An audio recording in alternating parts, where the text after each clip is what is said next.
దేశమంతా బాహుబలి గురించి ఎదురు చూస్తోంది. ప్రభాస్ అభిమానులైతే బాహుబలి గురించి ఒక్క వార్త బయటకు వచ్చినా చాలు సంబరపడిపోతున్నారు. ఈ సినిమాకి పనిచేసిన నటీనటులు, సాంకేతిక నిపుణులు కూడా బాహుబలికి తాము పడిన కష్టాల్ని కథలు కథలుగా బయట పెడుతున్నారు. ఇప్పుడు తమన్నా వంతు వచ్చింది. ఈ సినిమా కోసం తనెంత కష్టపడిందో, తనకెవరెవరు ఎలా సహాయపడ్డారో పూసగుచ్చినట్టు వివరించింది. తన 10 ఏళ్ల కెరియర్లో ఏ సినిమాకి పడని కష్టం ఈ సినిమాకి పడిందట తమన్నా.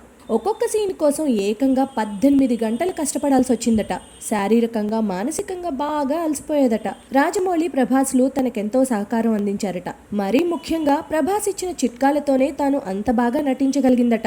తనకు ఏ డౌట్ వచ్చినా అది అర్ధరాత్రి అయినా సరే ప్రభాస్ గది తలుపులు తట్టేదట. ప్రభాస్ కూడా ఓపిగ్గా తన సందేహాలు తీర్చేవాడట. కత్తి ఎలా పట్టాలా, ఫైట్స్ ఎలా చేయాలి అనే విషయాలపై ప్రభాస్ తనకు విలువైన సలహాలిచ్చాడని మురిసిపోతోంది తమన్నా.